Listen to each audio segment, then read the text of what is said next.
عیسائی گرجا گھر اور چرچ کو آباد کریں،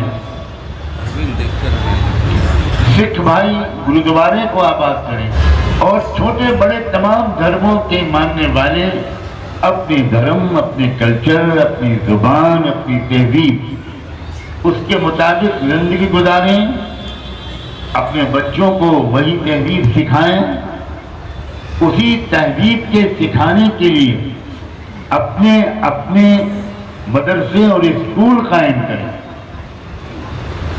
پوری آزادی ہوگی، سب برابر شمار ہوں گے،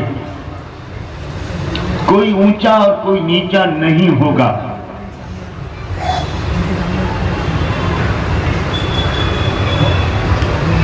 اس معاہدے کے تحت ہمارے اور آپ کے بزرگوں نے اس ملک میں رہنے کا فیصلہ کیا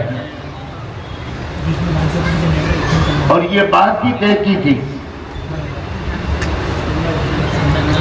کہ ہر ماں باپ غور سے سننا، بہنوں سے بھی کہہ رہا ہوں تم بھی غور سے سننا، آپ سے بھی کہہ رہا ہوں کہ آپ بھی غور سے سنیں، ہر ماں اور ہر باپ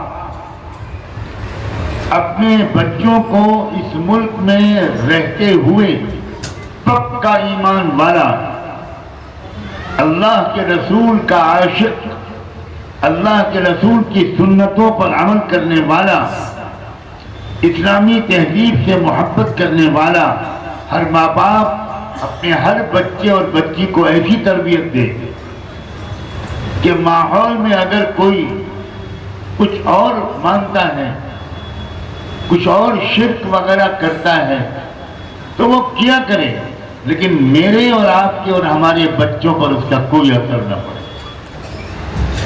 ہمارے بچوں کا ایمان، ہمارے بچوں اور بچیوں کی توحید، ہماری بچیوں کی حیا اور حجاب، ہر نوجوان اسلام کو سمجھتا ہو، قرآن کو سمجھتا ہو، میں دوبارہ کہہ رہا ہوں قرآن کو سمجھتا ہو، اور تیسری بار پھر کہہ رہا ہوں کہ قرآن کو سمجھتا ہو۔ ہمارے بزرگوں نے یہ طے کیا، کوئی مسلمان وہ چاہے ڈاکٹر ہو، چاہے انجینئر ہو، چاہے گاؤں کا ہو، چاہے دیہات کا ہو، چاہے کسان ہو، چاہے مزدور ہو، چاہے کوئی سیاسی نیتا ہو، کوئی نہیں ہوگا ایسا جو یہ کہے کہ میں عالم اور مولانا نہیں ہوں، میں قرآن کو نہیں سمجھ پاتا، ہرگز نہیں۔ مسلمانوں کان کھول کر سنو، قرآن کو سمجھنے کی کوشش کیے بغیر مر جانا حرام ہے، حرام۔ سن رہے ہیں آپ لوگ؟ میں آپ کو شرمندہ نہیں کرنا چاہتا، ورنہ میں ابھی آپ سے ہاتھ اٹھواتا۔ آپ میں سے کتنے لوگ ہیں جو قرآن کو سمجھنے کی کوشش کر رہے ہیں؟ میں جانتا ہوں کہ آپ شرمندہ ہو جائیں گے، یا تو آپ جھوٹا ہاتھ اٹھائیں گے، یا 10 20 50 علماء کے علاوہ کوئی ہاتھ اٹھانے کی ہمت نہیں کر پائے گا۔ آپ سمجھتے ہیں کہ اس طرح آپ مسلمان بن کر جی رہے ہیں؟ عجیب و غریب بات ہے کہ مسلمانوں کی آزادی، ملک کی آزادی کے بعد سے مسلمانوں کی تیسری، چوتھی، پانچویں نسل نے قرآن سے رشتہ توڑ لیا۔ قرآن کو آپ نے چھوڑا ہے صرف اس وقت کے لیے جب آپ کے ماں باپ کی، دادا دادی کی، نانا نانی کا انتقال ہو رہا ہوتا ہے، جب ان کی سانس اکھڑ رہی ہوتی ہے، تو آپ اس وقت ان کے پاس بیٹھ کر قرآن شاید پڑھ لیتے ہیں۔ اور شاید میں اس لیے کہہ رہا ہوں کہ بہت سے لوگ تو اس وقت بھی خود قرآن نہیں پڑھتے، وہ مسجد کے امام کو لے کر آتے ہیں کہ ہمارے دادا صاحب کا انتقال ہونے والا ہے، ان کے پاس بیٹھ کر سورہ یاسین پڑھتے۔ کیا یہ قوم مسلمان کہلانے کی مستحق ہے؟ کیا مسلمان بننے کے لیے ٹوپی، کرتا پاجامہ پہننا کافی ہے؟ داڑھی رکھنا کافی ہے؟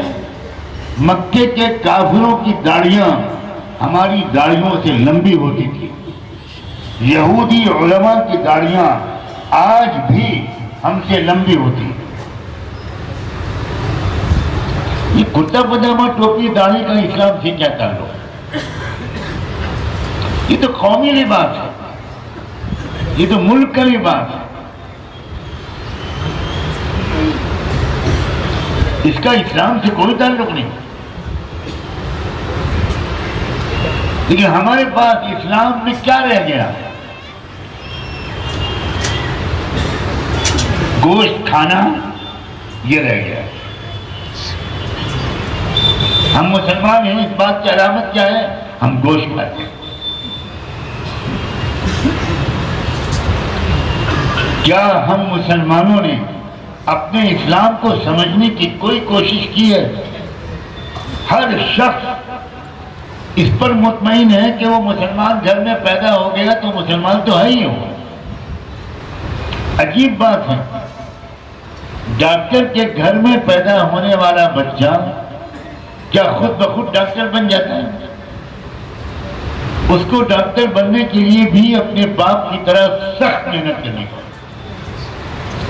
وکیل اور جج کے گھر میں پیدا ہونے والا بچہ وہ بھی سخت محنت کیے بغیر وکیل اور جج نہیں بنتا۔ جج صاحب کا بیٹا کسی دن ابا کی طبیعت خراب ہو تو وہ بھی کالا کوٹ پہن کر اگر آپ کی عدالت میں آ جائے اور لوگ پوچھیں کہ مائی لارڈ آپ کب سے جج بن گئے، تو وہ کہے گا چپ، میرے ابا جج تھے۔ تو جج کا پیشکار پولیس والوں کو بلا کر ہتھکڑیاں لگوا کر اس جج کے بیٹے کو جیل بھیجتے۔ ہم مسلمانوں کے بیٹوں کو بھی اسی طرح جہنم میں بھیجا جائے۔ جب ہم یہ کہیں گے کہ ہاں ہم مسلمان تھے اس لیے کہ ہمارے ابا مسلمان، ہماری اماں مسلمان، اب پوچھا جائے گا ایمان جانتے ہو کسے کہتے ہیں؟ کیا وہ تو نہیں معلوم۔